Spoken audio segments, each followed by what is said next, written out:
Eh bien, bon après-midi à tout le monde. Avez-vous bien mangé? Oui. Oh non, je suis dans l'embarras.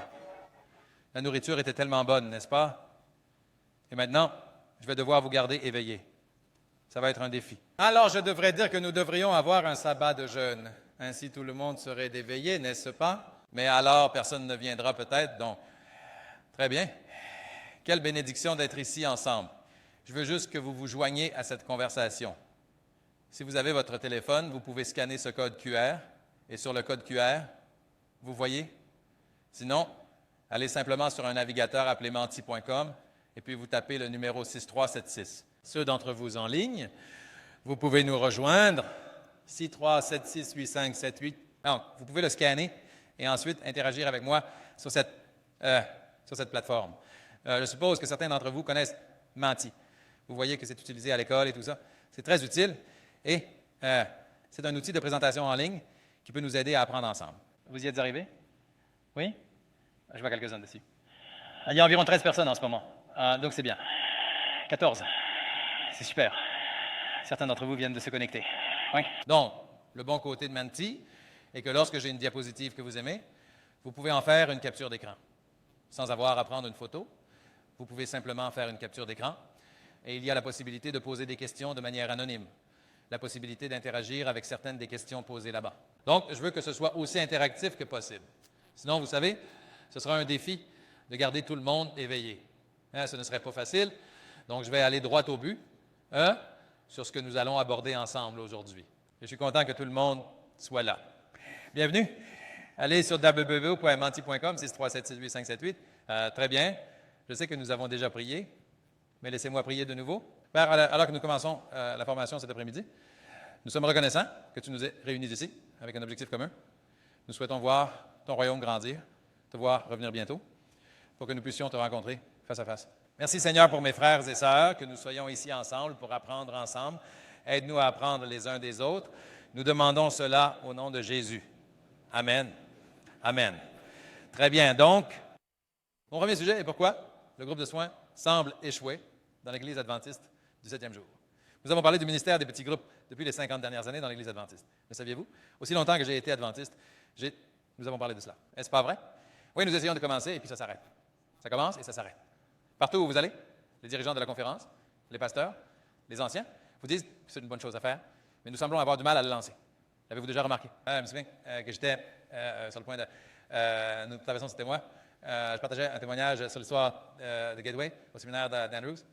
Je partageais au séminaire devant 200 pasteurs qui préparaient leur diplôme de master en théologie. À la fin de la présentation, un pasteur au fond a levé la main et a dit « Johnny, j'ai une question et un commentaire. Hein? » Il a dit « Très bien, quelle est votre question? Quel est votre commentaire? » Il dit « Eh bien, voilà le problème. Ce que j'ai remarqué, c'est ceci. Les petits groupes ne fonctionnent pas dans l'Église adventiste du 7e jour. Cela fonctionne seulement dans les églises du dimanche. » C'est ce qu'il a dit. C'est un pasteur adventiste, soit dit en passant, bien sûr. Et donc, je lui ai dit, c'est tellement vrai. C'est tellement vrai. Mais pourquoi est-ce que ça fonctionne dans notre Église? Pourquoi est-ce que nous développons, non pas une Église, 2 églises, 3 églises, 4 églises, en plantant maintenant la 5e Église? Et pourquoi avons-nous un taux de rétention élevé et nous multiplions-nous? Quels sont les ingrédients qui me disent cela? Alors, il m'a amené à commencer à réfléchir et à prier. J'ai dit, Seigneur, quelle est la différence entre un modèle traditionnel que nous utilisons et un modèle de croissance d'Église que nous voyons? Je pense que nous pouvons être sûrs que vous savez. Nous avons tous des expériences différentes avec les petits groupes. Eh bien, prenez votre téléphone, dites-moi quelle est votre expérience. Sur votre téléphone, vous verrez une barre de défilement. Vous pouvez la faire glisser et dire « Je fais actuellement partie d'un petit groupe. » Vous faites actuellement partie du groupe de soins. Peut-être que c'est votre expérience. Mon tout petit. Petit groupe a commencé. Mais ensuite, il s'est éteint. Peut-être que c'était votre expérience. J'ai vu des chercheurs dans mon petit groupe se faire baptiser. Numéro 4, j'ai multiplié d'un groupe à 2 groupes. Un petit groupe, 2 groupes, 2 groupes. Et numéro 5, je n'ai jamais été dans un petit groupe avant. Quelle est votre expérience? Il suffit de faire glisser sur votre téléphone, puis de cliquer sur soumettre, et vous verrez. Et nous verrons à quoi ressemble l'audience ici. Nous avons une idée de l'audience. 7 d'entre vous ont répondu. Oui, un bon nombre d'entre vous sont dans des groupes. Fantastique. Dodo? Oui, on va voir. Certains n'ont jamais été dans un groupe. D'accord. Je veux juste savoir combien parmi vous, dans le principal... Oui, certains ont vu le petit groupe avec le baptême. Louez le Seigneur. Bien, donc, je n'ai jamais été dans des groupes. Ah, voilà pour ça. Quelques-uns d'entre vous ici. C'est bien. Donc, vous pouvez dire au public, n'est-ce pas? C'est ça la beauté de Menti. Vous pouvez voir tout le monde. Vous pouvez avoir une idée de ce que notre public est. Donc je prêche à des convaincus ici. Beaucoup d'entre vous appartiennent au petit groupe. Louez le Seigneur. C'est pourquoi aujourd'hui, je veux aller un peu plus en profondeur et partager avec vous sur la mise en œuvre. Je ne vais pas vous convaincre. Je pense que hier, je vous ai donné suffisamment, hier soir, sur l'importance du ministère des petits groupes, comment il est là, et ainsi de suite. Mais je vais récapituler rapidement. Je vais passer ceci. Tu sais, je vais rapidement résumer que Dieu a béni le travail dans lequel nous avons été impliqués à Melbourne, en Australie, un pays très laïque, une ville très laïque. Mais Dieu continue de multiplier le travail et cela a grandi par la plantation d'églises, de groupes de soins, essentiellement. Au fait, permettez-moi de vous demander, parmi les 10 églises qui croissent le plus rapidement dans le monde, savez-vous quel modèle elles utilisent? Oui, modèle basé sur des cellules. Les églises de croissance rapide dans le monde suivent le modèle de petits groupes. Savez-vous où se trouve la plus grande église basée sur des cellules dans le monde? Oui, en Corée du Sud. Oui, sais-tu quelle église c'est? C'est Yoido Full Gospel Fellowship. C'est une église charismatique fondée par David Cho, l'ancien David Cho. Il n'y est plus maintenant. Mais cette église a, tu sais combien de membres? 850 000 membres. Il a environ 250 000 groupes cellulaires et il a commencé par avoir un groupe cellulaire. C'était un modèle d'église traditionnelle. Il n'avait pas de groupe cellulaire pendant de nombreuses années. Il ne faisait que diriger des programmes, environ 50, 60, 50, 60, 50, 70. Et puis, ils ont transformé l'Église vers le modèle du Nouveau Testament. Aujourd'hui, il y a 250 000. Tu sais, c'est très intéressant. On m'a raconté une histoire par le directeur d'une de la division Asie du Nord, notre directeur de division d'Église, qui est un pasteur coréen. Il m'a dit qu'il avait 2 amis coréens. Ils sont allés à l'université Andrews et ont demandé au professeur de l'université Andrews, « Nous voulons en savoir plus sur la croissance de l'Église. » Et ils leur ont demandé, « D'où venez-vous? »« Oh, nous venons de Corée. » Et ils ont dit, « Oh, vous êtes des pasteurs coréens. Pourquoi n'apprenez-vous pas de nous? » Et ensuite, vous allez aussi au Fuller Theological Seminary en Californie et demandez au professeur là-bas. Alors, ils sont allés à Fuller. Fuller est un séminaire évangélique et ont demandé au professeur là-bas. Et puis, le professeur a dit, « D'où venez-vous, les gars? »« Oh, nous venons de Corée. »« Vous êtes des pasteurs coréens? Pourquoi êtes-vous venus en Amérique? »« Ah, retournez en Corée. La plus grande église cellulaire au monde est en Corée. Allez demander à ce monsieur-là. » Alors, ils sont allés rendre visite au pasteur là-bas, David Cho, et ont dit, « Pasteur, je veux savoir quel est votre secret pour faire croître votre église si rapidement. » Et le pasteur lui a demandé, « Qui êtes-vous? »« Ah, nous sommes des pasteurs coréens adventistes du 7e jour. Vous voulez apprendre de moi l'ingrédient secret pour faire croître l'église la plus rapide? D'accord, laissez-moi vous donner les livres. » Donc, il s'est retourné, a pris 2 livres de l'étagère et les leur a donnés. L'un s'appelle « Évangélisation » par Ellen G. White. L'autre s'appelle « Le ministre de l'Évangile » par Ellen G. White.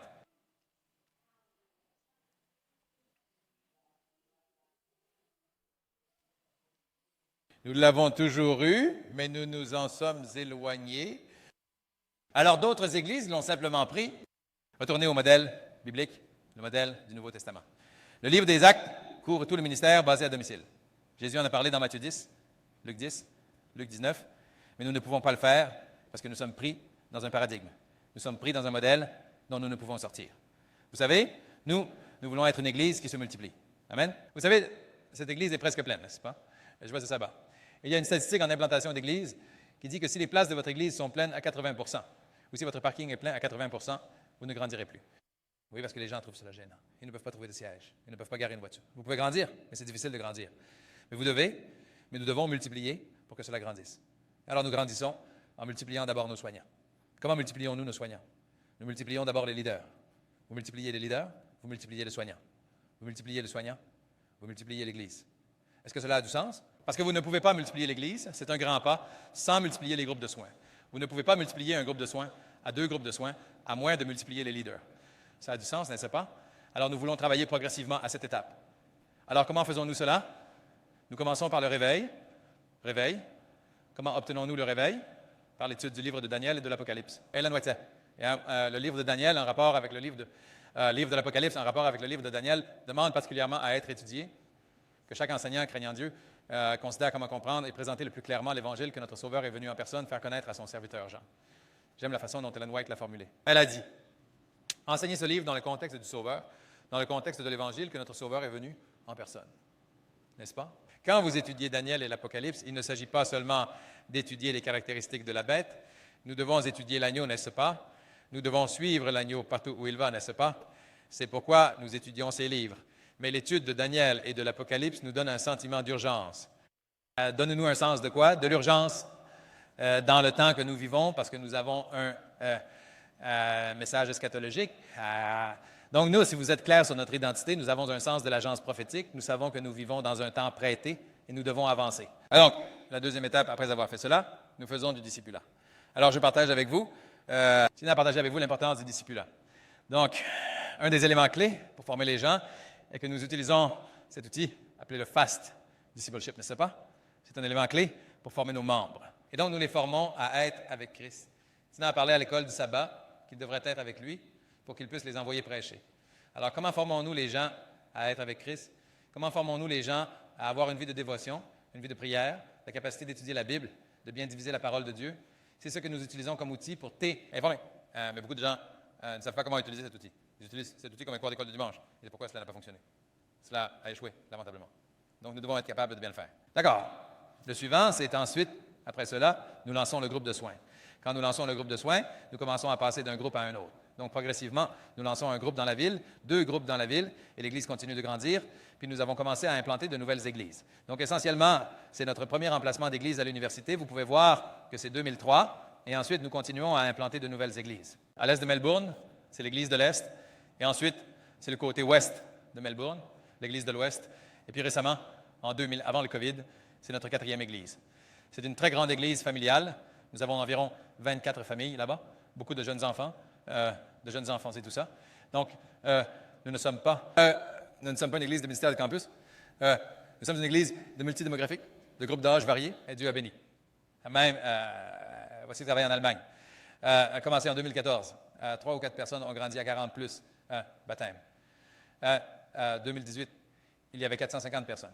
Il y a 40 groupes de soins partout à cet endroit. Donc, ce que vous faites ici n'est pas seul. Il y a des frères et sœurs sur le même chemin faisant cela. Donc, je veux vraiment vous poser la prochaine question. Quelle question souhaitez-vous obtenir en réponse concernant le groupe de soins évangélique axé sur le gain d'âme? Pourquoi ne pas essayer sur votre téléphone? Et je veux que vous tapiez une question. Je ne veux pas que vous quittiez cet endroit aujourd'hui ou demain. Quelle est la question à laquelle vous voulez obtenir une réponse? D'accord? Y a-t-il une question? Pas de question idiote? Vous pouvez soit... Oui, posez-la.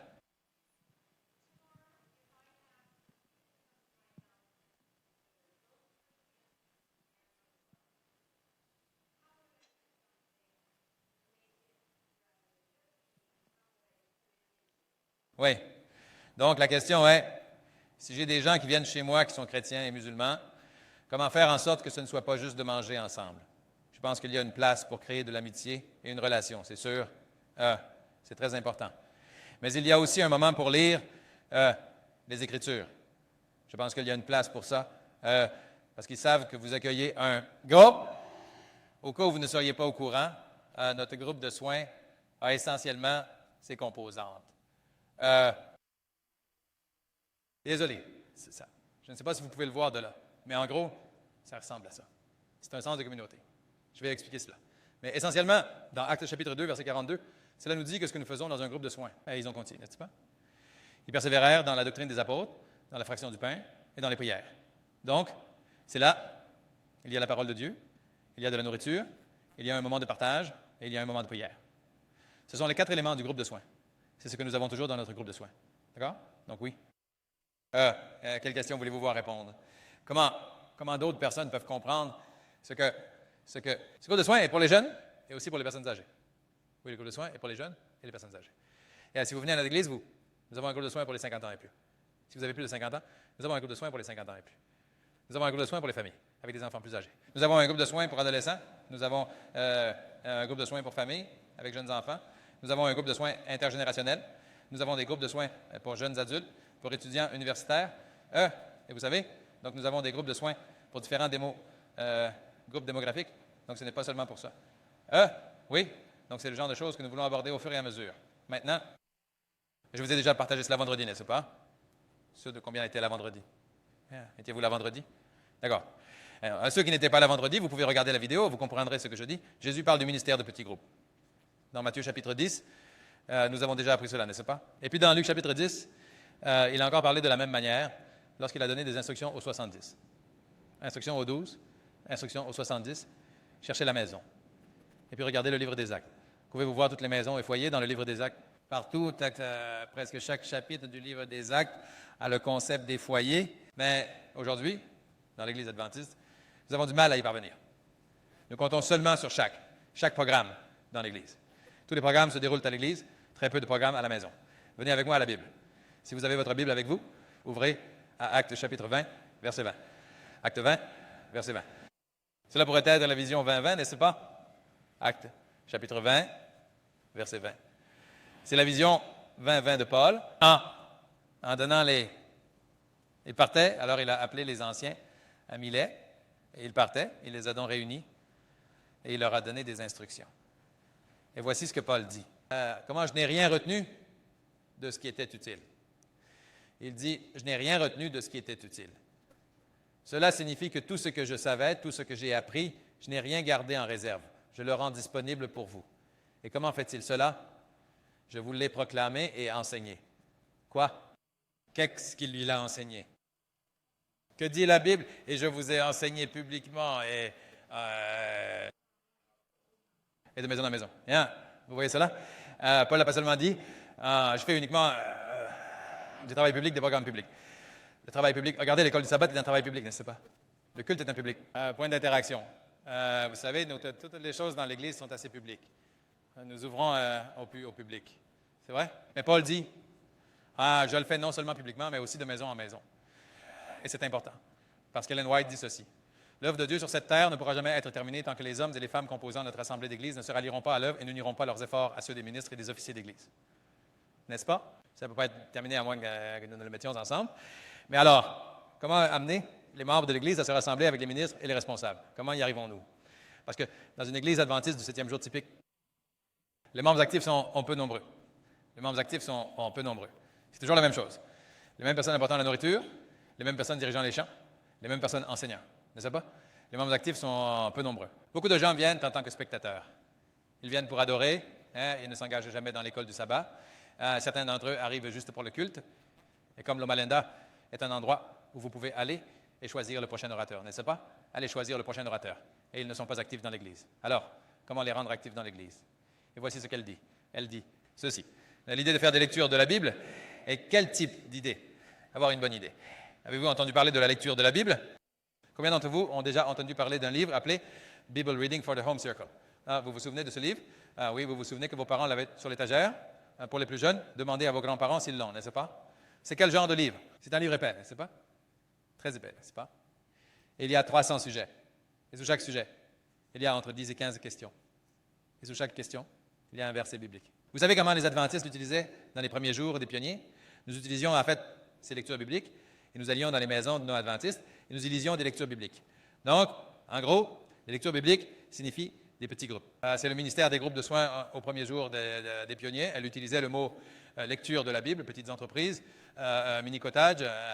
Nous voyons beaucoup de ce mot, terme dans ses écrits. Donc, lecture de la Bible, dit-elle, et quel type d'idée? Idée née du ciel. Tu aimes ça? C'est une idée née du ciel. Et ensuite, pourquoi? Cela met des centaines de jeunes hommes et femmes dans un champ pour faire un travail important qui autrement ne peut pas être fait. Donc, si tu veux mettre des centaines de personnes dans le travail de l'Église, tu les mets dans des lectures bibliques ou des petits groupes. Donc, à Gateway, dans notre Église, nous avons des tonnes de personnes impliquées dans le ministère des petits groupes. Elles y participent activement, car c'est le modèle dont Sir White a parlé, et c'est le modèle que nous voyons dans le Nouveau Testament. C'est le modèle des premiers pionniers adventistes, et c'est le modèle que nous voulons utiliser, n'est-ce pas? Ceci est un article de journal intitulé Indiana Plain Dealer, écrit le 1er octobre 1886, et ils interviewaient un dirigeant adventiste appelé Frère G.B. Starr. Et Frère G.B. Starr était interviewé, et il lui demandait pourquoi l'Église adventiste a-t-elle grandi si vite à cette époque. Et voici quelques faits et chiffres recueillis au Peddler Star sur la façon dont ils ont grandi en 40 ans. Cela, parce que rappelez-vous, les adventistes ont commencé dans les années 1840, d'accord? Ils ont grandi si rapidement. Vous savez ce qu'ils disent? La lecture de la Bible est une autre classe de travail. Les travailleurs vont de où? Citer la lecture de la Bible d'un à combien d'individus? Cela ressemble à quoi? C'est un groupe de soins. Hein, c'est ce qu'ils faisaient. Alors, l'année dernière, nous avons donné 100 000 de telles lectures bibliques. Donc, l'idée n'est pas nouvelle pour l'Église adventiste. Nous l'avons faite au début des jours adventistes, mais nous nous sommes éloignés de cela.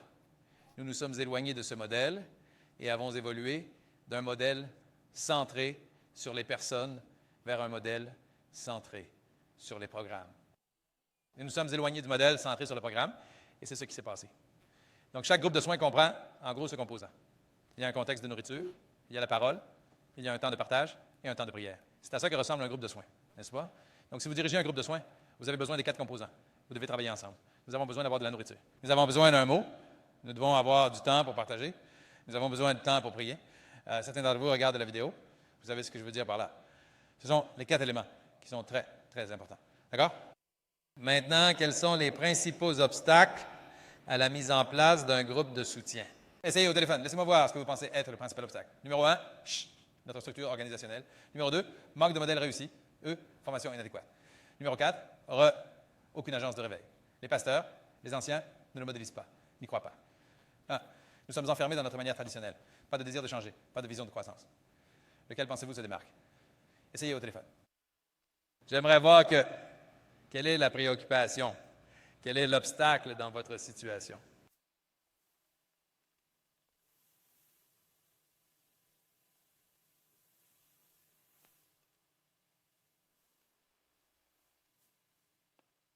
Réponse intéressante. Voyons voir. Formation inadéquate. Oui. Nous sommes figés dans nos habitudes, dans notre tradition, et ainsi de suite. Je suis juste curieux de savoir qu'est-ce que vous pensez qui freine cela. Oui, je pense que nous sommes coincés de plusieurs façons. Nous sommes coincés dans notre paradigme. Et c'est pourquoi beaucoup d'églises ne grandissent pas. Vous savez, je voyage partout et je constate que nous voulons tous croître. L'intention est bonne, mais la question est comment? Alors, nous allons parler de mise en œuvre. Comment faisons-nous cela fonctionner? Pourquoi pouvons-nous y arriver? Et pourquoi les églises trouvent-elles difficile de le faire fonctionner? Alors, nous allons descendre à cet élément, d'accord? Vision de croissance, renouveau. Oui, ce sont tous des éléments importants. Donc, l'une des premières raisons pour lesquelles, il y a 5 raisons pour lesquelles cela échoue dans l'Église adventiste, d'accord? Écoutez bien celle-ci, car c'est la clé.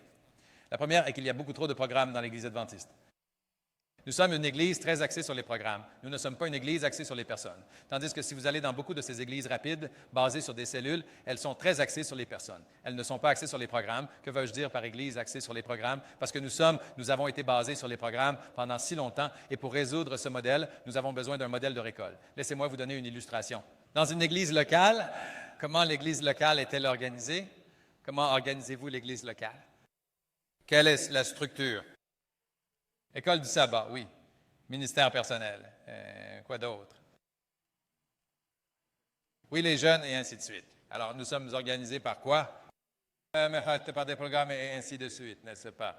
Puis-je dire que nous avons tous ces départements? Vous avez tous ces départements. Adoration, École du sabbat, éclaireur, jeunesse, ministère des femmes, ministère des hommes, prière, santé et ainsi de suite, n'est-ce pas? Nous avons tous ces départements, n'est-ce pas? Avez-vous cela ici dans cette Église? D'accord. Laissez-moi vous demander, quand vous êtes un responsable de département, que faites-vous lorsque nous vous nommons au début de l'année et que vous êtes le responsable du département? Quel serait votre principal? Que feriez-vous ensuite? Tu planifies quoi? Vous planifiez des activités. Vous planifiez quoi? Des programmes, n'est-ce pas? Vous planifiez des événements, n'est-ce pas? Donc, chaque département planifiera ses événements au début de l'année et ils viennent au conseil d'église et, espérons-le, organiser le calendrier de l'église. Vous comprenez? Parce que les jeunes ont des plans. Le département de la santé a des plans. Le ministère des femmes a des plans, n'est-ce pas? Et vous vous assurez que le calendrier ne se chevauche pas. C'est correct? Et puis chaque plan nécessite un certain budget, un certain financement. Parce que vous avez besoin de camps, vous avez besoin d'argent, vous avez besoin de nourriture et de ce genre de choses. Et les gens de l'Église essaient de déterminer s'il y a assez d'argent pour aider tout le monde à réaliser leur programme. Est-ce correct? Alors, voici comment nous sommes généralement organisés dans l'Église adventiste du 7e jour. Maintenant, devinez quoi? La conférence a aussi des programmes. Saviez-vous cela? La conférence a appelé le pasteur. Hey, Pasteur Ed, combien de femmes viennent à la retraite du ministère des Femmes cet été? Ah, hey, Pasteur Ed, nous avons un symposium sur la santé. Combien de personnes viennent au programme de santé? Hey, anciens, vous savez, nous avons une réunion d'anciens dans la conférence. Venez-vous à la conférence des anciens, n'est-ce pas? Conférence et programme. Comprenez-vous? Et devinez quoi? Nous appartenons non seulement à des conférences, mais nous avons aussi des unions. Et les unions organisent les grands camporés une fois tous les 3 ans, 5 ans, n'est-ce pas? Nous appelons tous, nous avons toutes ces grandes réunions régionales et nous les appelons. Et ensuite, nous appartenons à la division, et la division a aussi son programme, n'est-ce pas? D'accord, la division du programme. Et ensuite, que se passera-t-il? La conférence générale du programme. Et devinez quoi? C'est à ça que ressemble notre calendrier. Fantastique. Nous prenons toutes les contributions et notre calendrier ressemble à ça. Nous sommes occupés, donc nous avons planifié le programme, nous organisons cette activité, puis nous avons Noël qui approche, nous devons organiser le programme de Noël, et ensuite nous avons toutes les retraites d'été à organiser, puis nous avons tous les camps pour les jeunes à organiser, et puis nous avons le camp de l'Église à planifier. D'accord? Nous pouvons faire un programme, puis un programme après l'autre. À la fin de l'année, nous ressemblons tous à cela, n'est-ce pas? Nous sommes épuisés. Nous sommes épuisés, mais nous sommes occupés à organiser des programmes. Mais nous avons à peine de croissance, à peine de baptême, parce que nous sommes tellement centrés sur les programmes. C'est pas vrai? Et puis quand il demande à la tante, peux-tu faire le ministère pour enfants, l'école du sabbat des enfants, encore une fois? Et la tante répond, oh, je fais ça depuis 20 ans. Je suis aussi diaconesse et également responsable du ministère de prière. Je m'occupe aussi du service alimentaire pendant le déjeuner. Peux-tu, s'il te plaît, trouver quelqu'un d'autre? Oh, mais tante, il n'y a personne d'autre. Nous avons besoin de toi. N'est-ce pas vrai? Vous riez, mais c'est vrai parce que nous sommes tellement centrés sur les programmes et nous sommes si fatigués à la fin de l'année et personne ne lève plus la main. Tu veux que je dirige les explorateurs? Allez, je le fais depuis 5 ans. Tout mon week-end est pris à emmener les enfants camper tout le temps. C'est le problème. Nous sommes tellement centrés sur le programme. Tu sais, quand je veux être très honnête avec toi, je vais dire quelque chose de très radical. Et si je dis cela, tu pourrais être tellement contrarié que tu serais prêt à ramasser des pierres pour me jeter et me chasser d'ici. Vous savez, nous avons grandi en tant qu'Église. Gateway a grandi en tant qu'Église avec des groupes de soins, 1 groupe, 2 groupes, 3 groupes. Nous sommes passés d'une trentaine de personnes lors de notre premier culte, 15 adventistes. La première année, nous avons atteint 80 personnes. Et puis la deuxième année, nous sommes montés à 150 personnes, 140 personnes. Quand nous avons atteint 140 personnes, nous avons commencé à dire, mais nous avons beaucoup de monde. Peut-être que nous pouvons créer un département pour les jeunes adultes. Puis nous avons mis en place un département santé. Et ensuite, nous avons mis en place ce département. Vous savez ce qui est arrivé? Plus nous créons de départements dans notre Église, plus notre Église continue de décliner.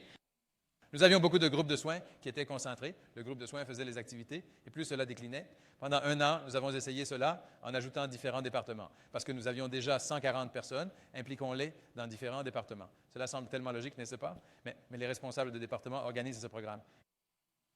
Mais le programme n'a rien de mal. Il a sa place, mais il doit s'inscrire dans un plan. Aujourd'hui, à Gateway, je veux vous dire une chose. Savez-vous combien de départements nous avons dans notre Église avec plus de 400 personnes, plus de 350 personnes?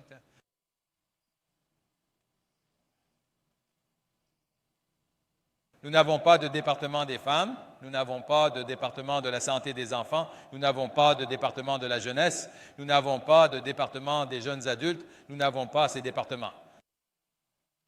Savez-vous combien de départements nous avons dans notre Église? Nous avons supprimé tous les départements. Les départements tuaient l'Église. Est devenu tellement centré sur les programmes. Je ne veux pas d'une Église centrée sur les programmes. Je veux une Église centrée sur les gens. Donc, tout est géré par des groupes de cellules, par des groupes de soins. Si nous avons un groupe de soins intéressé par la santé, ce groupe devient l'initiative de santé. Si nous avons un département jeunesse qui organise un programme pour les jeunes, ce groupe de soins planifiera le camp de jeunes. Nous ne sommes pas organisés par département. Nous avons seulement 3 départements dans notre Église, l'école du sabbat, le culte et l'évangélisation. Aucun autre département. Et c'est l'un des facteurs majeurs pour lesquels, si vous voulez vraiment croître avec le groupe de soins, vous devez bien réfléchir à la structure de votre département. Plus vous avez de départements, plus votre Église sera occupée avec des programmes, plus vos membres se fatigueront. Mais la question est, comment cela ferait-il croître le royaume de Dieu? C'est la question clé. Je suis prêt à recevoir les pierres, je ferais mieux de me cacher. Et vous y réfléchissez, communion de l'Évangile, grande église. Vous allez dans de grandes églises basées sur des cellules, vous leur demandez, sont-elles basées sur des départements? La réponse est non. Le pasteur a fait son doctorat. Il ne comprend pas. Ils ne sont pas basés sur un département. L'Église adventiste est basée sur un département. Vous étudiez l'histoire de comment les départements ont intégré l'Église adventiste. Le premier département était MV. Ceux d'entre vous qui sont assez âgés, vous savez ce que c'est MV? Département des volontaires missionnaires. C'était le premier département introduit dans l'Église adventiste. Et le travail du département n'était pas d'organiser des programmes. Le travail du département était de fournir aux membres des livrets et de la littérature de missionnaires volontaires. C'était le but de nos départements. Mais nous nous en sommes éloignés en tant qu'Église adventiste. Nous nous sommes orientés vers l'organisation de programmes. Et c'est pourquoi nous sommes coincés là où nous sommes aujourd'hui. C'est pourquoi nous ne pouvons pas grandir. Si vous voulez faire grandir une Église, c'est true. C'est le grand changement radical. Voyons comment Jésus l'a fait. Allez à Jean chapitre 4. Jean chapitre 4. Jean chapitre 4 nous donne la réponse. Comment gérer tant de départements? Vous êtes réveillés maintenant, n'est-ce pas? Vous allez me lapider, n'est-ce pas? Jean chapitre 4. Lisons le verset 35, d'accord? 35 à 37. Natin sambim nenakenon. Ne dites pas qu'il y a encore 4 mois, puis vient la moisson. Voici, je vous dis, levez les yeux et regardez les champs, car ils sont déjà blancs pour la moisson. Et celui qui moissonne reçoit un salaire et récolte des fruits pour la vie éternelle, afin que celui qui sème et celui qui moissonne se réjouissent ensemble. Car en cela, le dicton est vrai. L'un sème et l'autre moissonne. Je vous envoie moissonner ce pourquoi vous n'avez pas travaillé. Quand d'autres t'ont aidé, d'autres ont travaillé, et vous êtes entrés dans leur travail. Question. Jésus a utilisé un concept très intéressant pour gagner des âmes. Et quelle est le métaphore que Jésus a utilisé dans ce passage? Quelle est le métaphore que Jésus a utilisé dans ce passage pour gagner des âmes? Quelqu'un sème et quelqu'un récolte. D'où vient cette métaphore? De l'agriculture, une métaphore de la récolte. Jésus utilise une métaphore de la récolte pour gagner des âmes. Il y a 2 métaphores pour gagner des âmes dans le Nouveau Testament. L'une est le modèle agricole, le modèle de l'agriculture. Quel est l'autre? Pierre, je ferai de toi un pêcheur d'hommes. L'autre métaphore concerne la pêche, n'est-ce pas? Alors, parlons de ce modèle agricole. Vous remarquez que ce modèle agricole est ce que Jésus a utilisé pour faire grandir son royaume de Dieu. Parce que nous grandissons, nous. Nous ne sommes pas ici en tant qu'Église juste pour planifier des programmes. Nous sommes ici pour moissonner la récolte. La récolte est vraiment abondante, mais les ouvriers sont peu nombreux. Alors, y a-t-il une récolte? Oui ou non? Oui, il y a une récolte, mais nous ne sommes pas organisés pour atteindre la récolte. Nous sommes organisés pour que le club dirige les programmes. Pouvez-vous voir le problème? Nous sommes tellement occupés à organiser des programmes dans notre organisation, mais suivons-nous vraiment le modèle pour atteindre la récolte du monde? Et je crois qu'il y a une récolte là-bas, mais nous devons trouver un point de connexion pour qu'il puisse s'intégrer dans le processus de moisson afin que nous puissions voir la croissance dans les baptêmes, dans le royaume de Dieu. Amen. La croissance ne se fait pas seulement par le transfert des saints. C'est très facile ici à Loma Linda. Vous transférez simplement les saints, l'Église grandira. Comprenez-vous? Mais je ne veux pas croître par le transfert des saints. Je veux croître par la croissance du royaume. Amen? Vous êtes avec moi? Ne vous méprenez pas, je ne suis pas contre le transfert des saints. D'accord? Il y a une place pour Est-ce qu'Alex vient d'être transféré récemment? Louez le Seigneur. Mais c'est tout le chemin depuis le Brésil. Vous comprenez? Je ne pense pas juste à transférer les saints d'un endroit à un autre. Je veux voir la croissance. Vous êtes avec moi? Oui. Alors, réfléchissez à cela, dans ce modèle. De l'agriculture, vous voyez dans la parabole du semeur. Vous vous souvenez de la parabole du semeur? Le semeur sème la graine et il y avait 4 types de sols différents. Modèle agricole, le blé et le test. Modèle agricole. Croissance, vous savez, il y a tellement. Vous récoltez ce que vous semez, modèle agricole. Donc, ce que nous devons faire, c'est concevoir notre calendrier dans notre Église locale. Si vous voulez gérer tous ces programmes dans votre Église, tous ces départements, vous devez élaborer un calendrier qui ait du sens. Et la façon dont nous travaillons dessus est de regarder un calendrier qui va du semis, de la culture, de la récolte dans la nature. N'est-ce pas ce que vous faites en agriculture? Vous devez préparer le sol, mettre l'engrais, mettre le compost, Je vois que vous avez un jardin ici, mais quelqu'un mange à l'intérieur, à vos citrouilles là-bas. Je le sais. Donc, vous savez, vous avez besoin d'une clôture plus solide, n'est-ce pas? Mais vous ne comprenez pas. Vous devez préparer le sol, vous devez l'arroser, mettre un engrais. J'entends que quelqu'un vient ici pour arroser régulièrement aussi. Loué soit le Seigneur pour cela. Donc, après avoir fait cela, vous devez mettre les graines, puis vous devez l'arroser et le cultiver, n'est-ce pas? Ensuite, vous attendez une récolte, n'est-ce pas? Mais si vous ne le nourrissez pas, ne le cultivez pas. Tu n'obtiendras pas de récolte. Une fois que tu obtiens une récolte, tout le monde doit s'y mettre. J'ai entendu dire que certains de tes arbres fruitiers sont tellement fantastiques que vous devez les récolter rapidement, n'est-ce pas? Parce qu'ils arrivent tous. Sinon, les oiseaux les prendront, n'est-ce pas? Alors tu les récoltes, puis tu les conserves. Tu les entretiens. Vous l'entretenez. Cela a-t-il du sens? Et l'année prochaine, vous répétez encore. Alors, le calendrier de l'Église doit être un calendrier agricole, parce que c'est la métaphore que Jésus a utilisée. Donc, mon calendrier d'Église est un calendrier agricole. N'est-ce pas génial? Avez-vous déjà pensé que votre calendrier d'Église pourrait être un calendrier agricole? Non. La plupart des calendriers du Conseil d'Église concernent tous les départements qui planifient et intègrent le plan annuel, et c'est tout. C'est ainsi que nous pensons. Nous ne pensons pas comme la Bible en termes de besoin d'être basés sur l'agriculture. Alors, qu'est-ce que cela signifie? Cela signifie comme ça. Donc, j'utilise juste nos dates et je les inverse par rapport à l'hémisphère nord. Parce que rappelez-vous, nous sommes en Australie, d'accord? Donc, nous sommes dans l'hémisphère sud. Donc, je les inverse, à titre d'exemple, d'accord?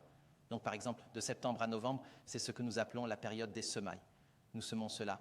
Et puis, de décembre à février, c'est la période de culture. Et puis, en mars, nous organisons une réunion évangélique. C'est notre période de récolte.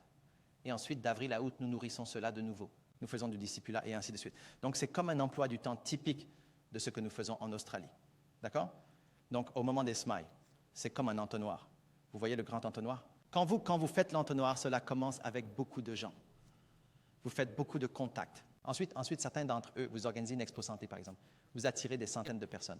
Mais toutes ne sont pas intéressées pour passer à l'étape suivante. Peut-être que vous lancez une école de cuisine et vous la développez, par exemple. Vous avez moins de personnes.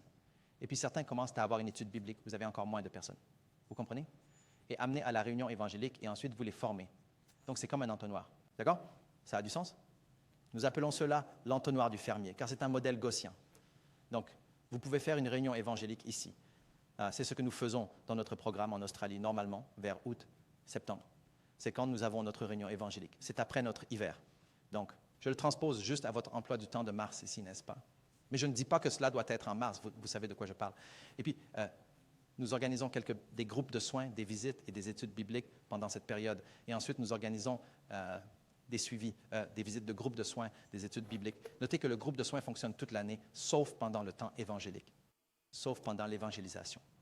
Parce que dans un village, quand vient le temps des récoltes, tout le monde se mobilise. N'est-ce pas vrai si vous avez grandi dans un village? Quand c'est le moment de la récolte, tout le monde est impliqué dans la récolte. Vous ne faites pas comme. Donc, quand vous avez un planning comme celui-ci, c'est très important. Quand vous avez un planning comme celui-ci, vous suivez le planning. Donc, par exemple, disons, homme. La responsable du ministère des Femmes dit, hey, auntie, ancien, je veux organiser un camp pour nos femmes dans notre église. Et nous allons camper. Nous allons faire une retraite et nous partirons vers la période de mars. Si. Ce qui se passe ici, c'est comme lorsque nous menons une campagne évangélique. Maintenant, si vous voulez mener une campagne évangélique, mais que vous ne faites pas les semailles et la culture, pensez-vous que vous allez récolter? Pas beaucoup, n'est-ce pas? Vous n'obtiendrez pas. Vous en aurez peut-être un peu, le Saint-Esprit peut-être vous en donnera, mais ce n'est pas beaucoup. Donc nous devons être capables de nous préparer pour la récolte. Donc disons que le ministère des Femmes veut aller en retraite en mars. Je dirais à la responsable des femmes, vous savez quoi? C'est une bonne idée que les femmes partent en retraite parce qu'elles travaillent tellement dur à l'Église. Elles sont les diaconesses. Elles organisent toutes ces choses et tout cela. Elles sont les responsables du ministère de la prière, etc. Je leur demanderai, quel est l'objectif de la retraite? Est-ce pour semer? Est-ce pour cultiver? Est-ce pour récolter ou est-ce pour nourrir? Vous demandez le but. Nous devons être une Église guidée par un but. Amen. Tout ce que nous faisons doit avoir un but. J'ai une Église qui organise un programme de Noël chaque année. Ils le font depuis 30 ans. Et pendant 3 mois avant le programme de Noël, ils répètent le samedi après-midi, leur chorale se prépare, l'ensemble se prépare, juste pour ce jour spécial, le jour de Noël. Cette cantate musicale qu'ils vont organiser, vous savez, et tout le monde va se préparer pour ce jour-là. Et j'ai demandé aux responsables de l'Église, quel est le but de ce programme de chorale? Car, quel est peut-être le but de la cantate de Noël? Oh non, nous l'avons fait ces 30 dernières années. C'est une vache sacrée. C'est très important dans cette Église. J'ai dit, mais est-ce que cela sème? Est-ce que cela cultive? Est-ce que c'est la moisson? Ou est-ce que c'est nourrir? J'ai dit, avez-vous de nouvelles personnes qui viennent? Oh oui, nous avons beaucoup de nouvelles personnes qui viennent de nos voisins et de nos amis. J'ai dit, oui. Alors que se passe-t-il après? Que se passe-t-il? Oh, ils partiront en vacances pendant les jours fériés. Alors vous organisez un grand événement. Et quel est le but? Oh, nous le faisons depuis les 30 dernières années. Nous ne nous demandons même plus le but de notre programme, car c'est devenu une tradition. Nous devons demander. Alors disons qu'une responsable de ministère féminin dit « Johnny, notre retraite de femmes est en fait pour, vous savez, nous voulons les remercier. Elles ont travaillé tellement dur. Nous voulons leur offrir une pause spéciale et eux, un ressourcement spirituel. » J'ai dit « Waouh, cela ressemble à un soin, c'est génial, pourquoi ne le faisons-nous pas ?» Entre le mois d'avril et le mois d'août, je ne l'annule pas, mais je le mets au bon endroit dans le modèle agricole. Mais, directement, nous ne pensons pas comme ça dans la plupart des églises. Tout le monde disait, mon département est le plus important. Nous devrions le faire le jour où nous voulons le faire. Mais ils ne s'inscrivent pas dans un modèle agricole. Si vous voulez traiter cela dans votre conseil d'église, vous devez penser dans un modèle agricole. Ensuite, cela unit l'église à travailler dans la même direction. Est-ce que cela a du sens? Ainsi, il n'y a pas de conflit dans le calendrier, etc. Et cela vous aide à faire en sorte que chacun travaille dans ce programme. Oui, donc c'est très important, ce modèle agricole. Et c'est quelque chose que si vous ne traitez pas, vous allez avoir. Ça va être difficile à mettre en œuvre. Alors, pouvez-vous voir comment le groupe de soins s'intègre dans l'ensemble là-bas? Le groupe de soins n'est pas dans notre église, ce groupe de soins n'est pas un autre département. Parce que c'est presque impossible. Il y a tellement de programmes en cours. Vous avez le ministère de prière le mercredi soir, et puis vous avez l'école du sabbat, tous ces programmes le samedi. Et ensuite, il n'y a pas de temps en semaine. Comment allez-vous intégrer le groupe de soins? Alors vous dites, oh, le groupe de soins ne fonctionne pas pour les familles, seulement s'il fonctionne pour les jeunes adultes célibataires qui ont du temps. C'est l'excuse que nous donnons. Mais en réalité, ce n'est pas vrai. Les groupes de soutien fonctionnent pour les familles, mais si vous concevez votre programme dans votre église pour s'adapter à un modèle agricole. Amen? Alors, c'est le grand concept. Grand concept. C'est assez radicalement différent de la pensée de nombreuses églises. Et je vois cela dans les Écritures. Et si vous voyez ce modèle mis en place, vous verrez un grand changement dans votre église. Et donc, je vais vous donner un exemple. Par exemple, nous avons une uni. Nous avons une expo santé à l'université. Nous atteignons, par exemple, nos étudiants du campus, n'est-ce pas? Nous faisons une expo santé pour les étudiants du campus. Mais vous savez, les étudiants du campus, quand vous faites une expo santé, ils ne sont pas intéressés par les maladies coronariennes. Ils ne sont pas intéressés par les maladies cardiaques. Ils ne sont pas, intéressés par le diabète. Ils ne sont pas intéressés par ça. Les étudiants universitaires, les étudiants de collège, qu'est-ce qui les intéresse? Eh bien, ils semblent intéressés par la gestion du poids, un peu, mais se sentir bien et avoir bonne allure, n'est-ce pas? Tonification musculaire, n'est-ce pas? Ils s'intéressent à l'image, n'est-ce pas? C'est plus peut-être la santé mentale, n'est-ce pas? Mais ce sont les principaux domaines. Et donc, quand nous faisons notre Health Expo, nous ciblons ces domaines. À la fin, le médecin les encourage à rejoindre le prochain programme, donc peut-être qu'ils veulent perdre du poids. Alors nous disons, d'accord, venez à une école de cuisine unique. Donc nous organisons une école de cuisine unique pour inviter les gens à venir 3, 4, 5 fois afin de tisser des liens, établir une connexion avec eux. Et ensuite, nous les invitons à un séminaire appelé Mieux vivre, meilleur avenir, où nous lions le message de santé avec le message du troisième ange. Nous pouvons tout rassembler, n'est-ce pas? Message de santé et message du troisième ange. Voilà ce que nous faisons. Et puis après cela, parce qu'Ellen White parle de cela, Dieu a montré que la réforme de la santé est si étroitement liée au message du troisième ange. C'est la main avec le corps. Si vous n'enseignez pas la santé, ne faites pas d'action sanitaire avec le message du troisième ange, il y a peu de puissance qui l'accompagne. Parce que je vous dis, un bouddhiste organise aussi une démonstration végétarienne, une démonstration culinaire. Un bahaï le fait aussi, un défenseur des droits des animaux. Et un environnementaliste vous enseigne aussi la santé, et sur la nature et votre santé. Quelle est la différence? Si les 7 dominions ne sont plus exclusifs pour parler de régime végétalien et à base de plantes, nous ne leur sommes plus exclusifs. Nous ne sommes plus exclusifs pour parler de nutrition, d'exercice, d'eau. Tout le monde en parle. Mais si vous n'avez pas le message du troisième ange, il n'y a pas de proposition de valeur unique pour le monde. Donc, tout message de santé sans cela ne fonctionnerait pas. C'est pourquoi nous avons créé Better Life, Better Future. Nous parlons de santé. Nous parlons des événements du message du troisième ange. Ensemble pour émouvoir le cœur des gens et observer le Saint-Esprit agir. Alors, les gens viennent à ce séminaire et un autre. Après ce séminaire, nous remarquons que, avez-vous remarqué que nous faisons simplement un peu de semaille? Nous cultivons des relations.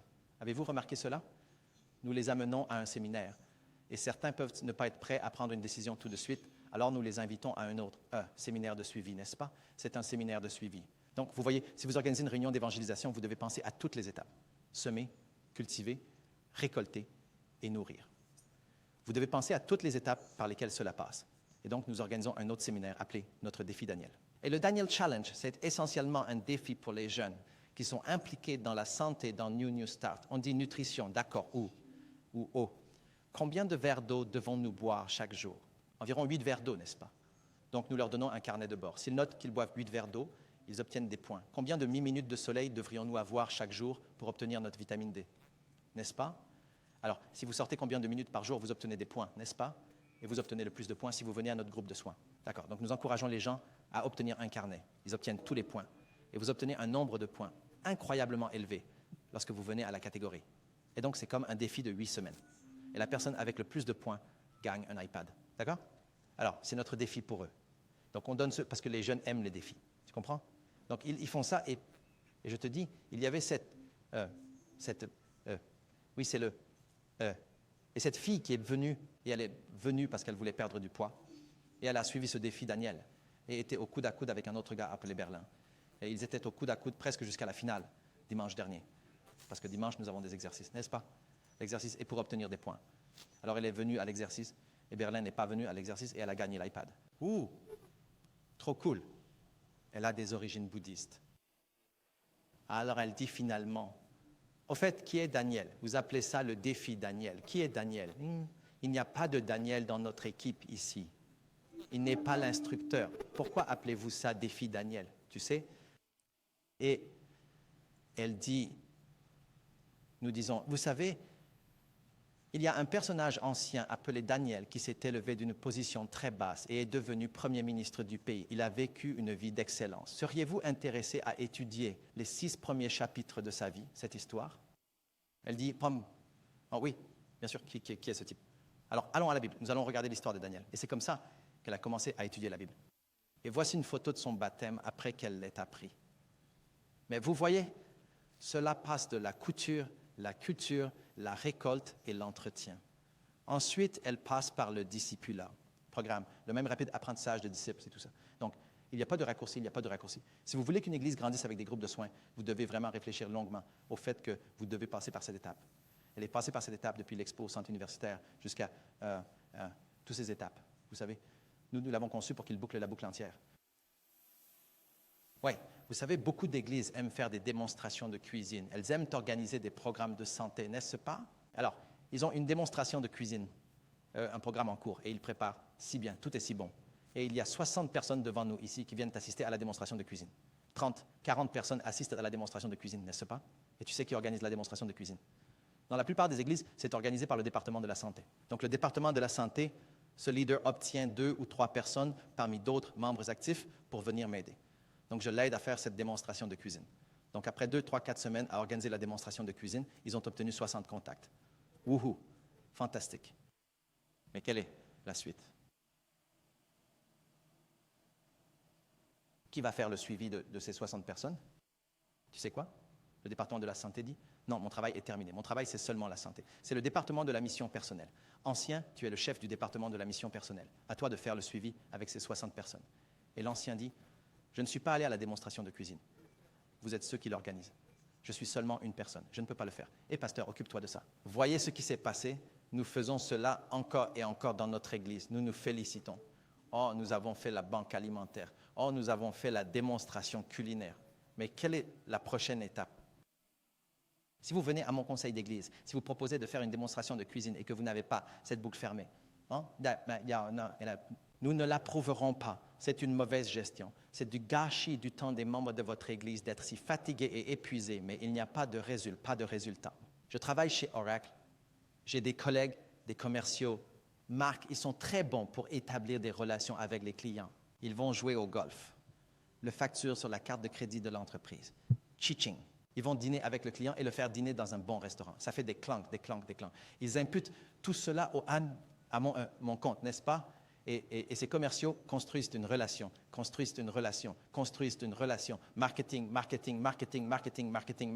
Je dis alors, bon les gars, comment ça va avec le client A? A-t-il pris une décision? Oh non, nous jouons au golf. On va dîner ensemble. On est bons copains. Je dis, tu utilises l'argent de l'entreprise. Quand allons-nous conclure l'affaire? À l'Église, c'est pareil. Nous faisons tout ce marketing. Mais il n'y a pas de bon de commande, il n'y a pas de vente, il n'y a pas de résultat. Pas étonnant que l'année suivante, vous veniez au comité de l'Église. Et faisons encore une démonstration de cuisine. Et ils disent, oh non, à quoi bon? On perd du temps. Personne ne fait de suivi avec ces gens. Comprenez-vous? Et nous avons ce sentiment négatif dans le comité parce que nous ne fermons pas la boucle. Cela a du sens? Donc, si vous y réfléchissez bien, si le modèle biblique est un modèle agricole et c'est le calendrier que nous apprenons dans les Écritures pour gagner des âmes, pourquoi le conseil d'Église ne devrait-il pas fonctionner de cette manière-là? Qu'est-ce qui nous arrête? Nous avons été arrêtés par notre tradition, arrêtés par les nombreux départements qui veulent simplement gérer leurs propres activités en silo. Et c'est pourquoi, dans les églises, vous trouvez que les gens fonctionnent en silo. Les jeunes font leurs propres choses, les éclaireurs font leurs propres choses, le ministère des femmes fait sa propre chose. C'est pourquoi cela ne se coordonne pas, ne donne pas de résultats. Le budget est utilisé pour ce camp. Utilisez le budget pour ce camp, le budget pour cet autre camp. On obtient à peine des fruits dans notre travail parce que nous ne suivons pas le modèle agricole. Amen? Vous comprenez? Ça fait sens? D'accord. On dirait, Chuba, que je vais bien. Vous ne m'avez pas encore lapidé. Nous allons aborder quelque chose de plus difficile. Êtes-vous prêts? Très bien. Qu'est-ce que Dieu vous appelle à faire? D'accord? J'aimerais que vous interagissiez à ce sujet pendant que je prends une gorgée d'eau.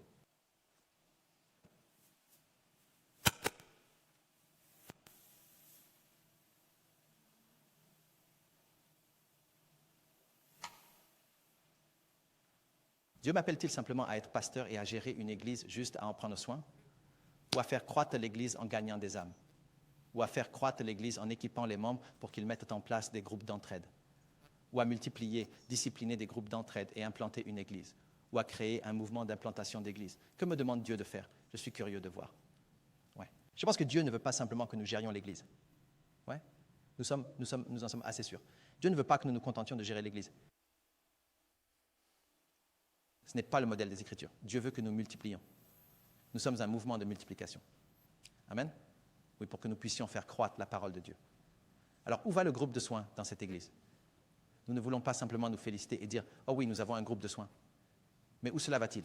Quelle est la vision? On peut dire « Oh, le groupe de soins ne fonctionne que pour cette tranche démographique. Ça ne fonctionne pas pour cette autre tranche. Le reste de la démographie passe et le reste à travers cette chose. » On ne peut pas être comme ça non plus. Il faut avoir une unité de but claire. Amen? Nous devons travailler vers un objectif et vers un planning, une structure qui a du sens. Je pense que la plupart d'entre vous êtes d'accord que Dieu veut que nous fassions croître notre Église en gagnant des âmes. Amen? Oui, d'accord. Laissez-moi juste vous demander, avez-vous des questions que vous avez? Oh, que s'est-il passé là? Et madame Ansem. Vraiment pas? D'accord.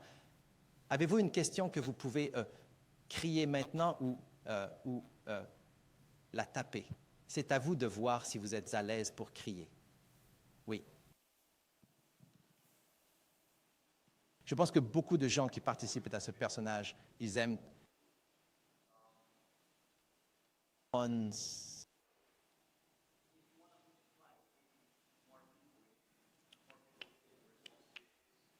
Comment motivez-vous les gens à être des leaders, à être prêts à le faire et à l'apprécier? Pas juste être Oui. La question est, comment multiplier les groupes de soins? Nous pouvons seulement multiplier les groupes de soins lorsque nous avons des personnes qui sont actives et prêtes à faire le travail, n'est-ce pas? Donc, pour nous, les deux façons la formation est la clé. La formation est la clé. Et la formation, pour voir qu'ils font partie d'une vision, qu'ils font partie d'un plan. Donc, pour nous, dans notre Église, nous les faisons passer par cette formation. Oups, désolé, quelque chose est tombé. Ils ne passent pas par ces 3 modules. Survie, base et tactique d'équipe. Ils suivent cette formation parce que le kit de survie, module de survie, leur enseigne comment soumettre leur esprit à la parole de Dieu. D'accord? La formation de base leur apprend à consacrer leur temps à la dévotion, car les gens ont besoin d'être avec le Christ pour grandir spirituellement d'abord, avant de diriger un groupe. Et puis le 3e module, les tactiques d'équipe, sert à leur apprendre comment faire de leur vie une mission grâce à des groupes à domicile chez eux. Donc, cela nous prend environ 6 à 8 mois pour suivre cette formation. Donc, s'il y a des personnes clés dans votre groupe qui disent « Hey, il y a du potentiel pour être de futurs leaders ou faire partie d'un groupe central d'une nouvelle église, d'un nouveau groupe de soins », faites-les suivre la formation parce que vous ne pouvez pas simplement demander aux gens de lancer un groupe sans les former. Si vous allez dans certaines de ces églises basées sur des cellules dont je parle, savez-vous ce qu'elles font? Elles passent 2 ans à former leurs responsables de petits groupes avant de leur permettre de diriger un groupe de soins. Mais dans l'Église adventiste du 7e jour, nous organisons un programme de formation d'un week-end et nous disons « Oui, bonne chance, allez diriger un groupe maintenant ». Je ne crois pas que ce soit la bonne méthode. Pas étonnant que dans l'Église adventiste, nous ayons du mal à mettre cela en œuvre. Donc, pour multiplier un groupe de soins, nous devons passer par ce processus de formation, du kit de survie de base aux tactiques d'équipe. Les tactiques d'équipe leur apprennent comment diriger de petits groupes.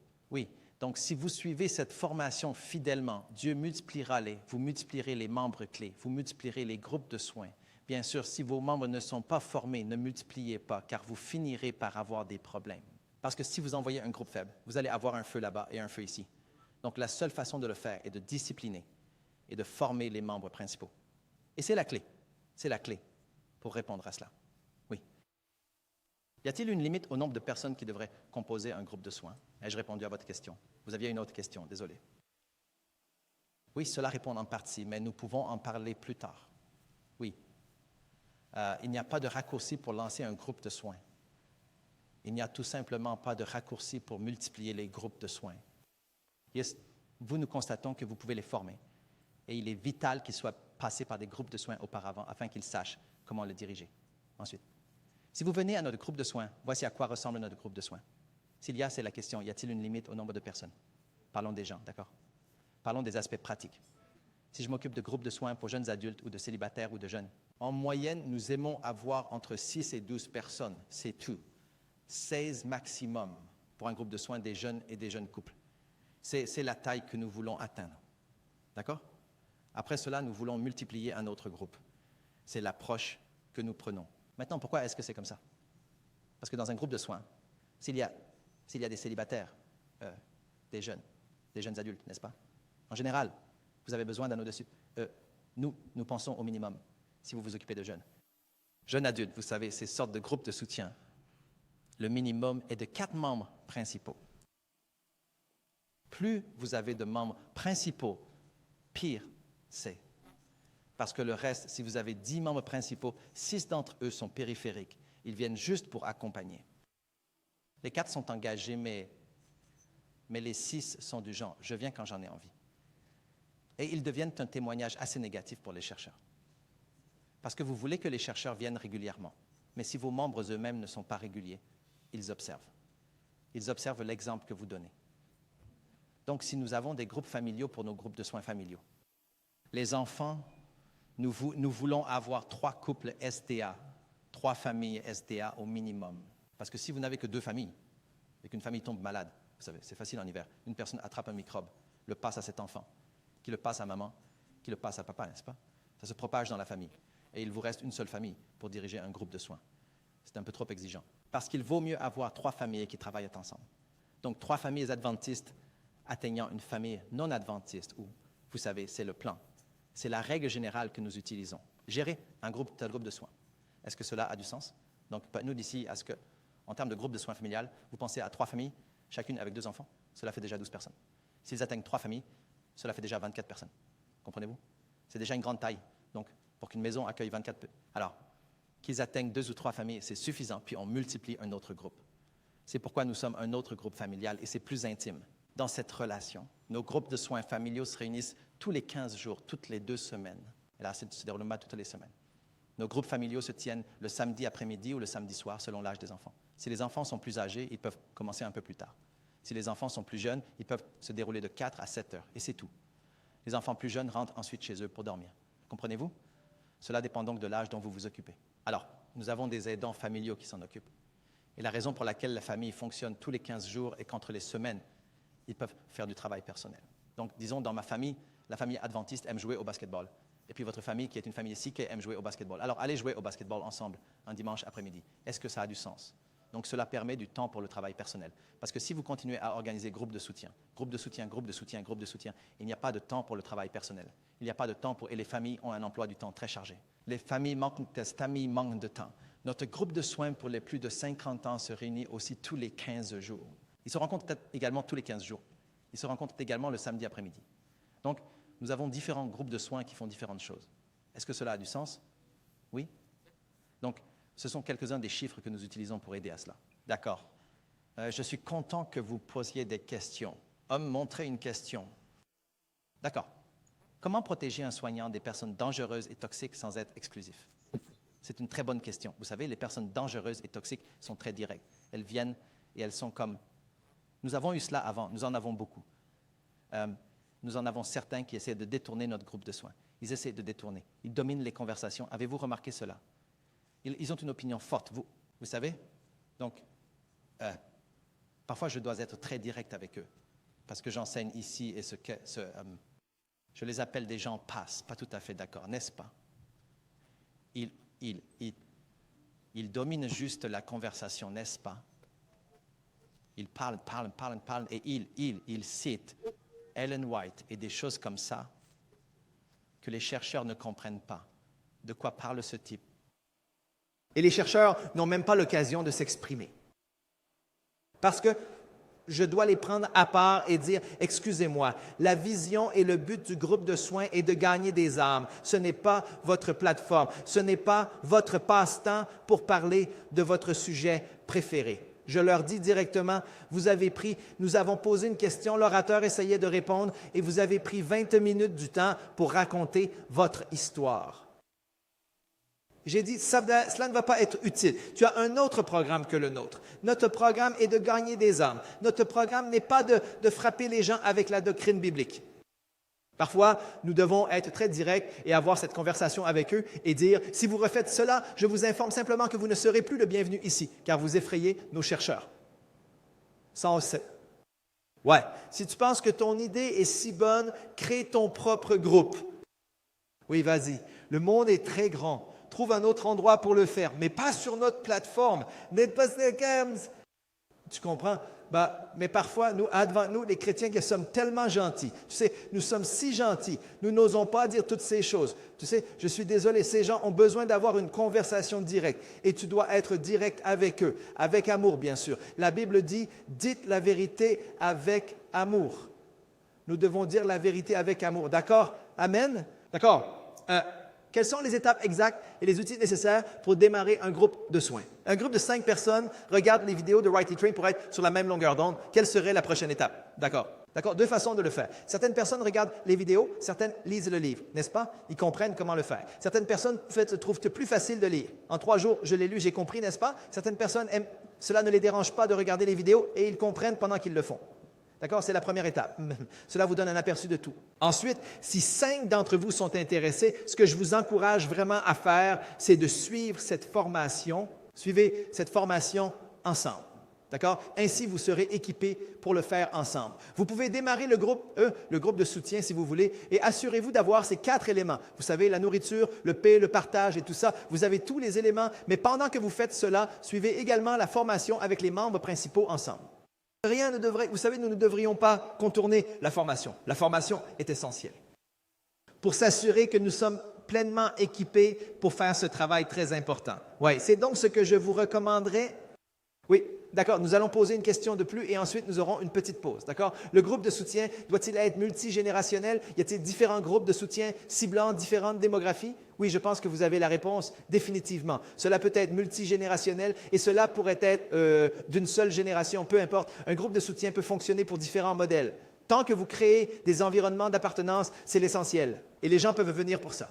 D'accord, faisons une pause de 10 minutes, puis nous reviendrons ensemble et passerons en revue certaines de ces questions. J'aime vraiment la question, continuez à poser la question, parce que mon objectif ici n'est pas simplement de vous assommer avec PowerPoint. Je veux que vous répondiez à la question dans votre tête. D'accord? Alors, levons-nous, faisons une pause de 10 minutes et revenons ici exactement à 16 heures sur cette horloge là-haut. D'accord?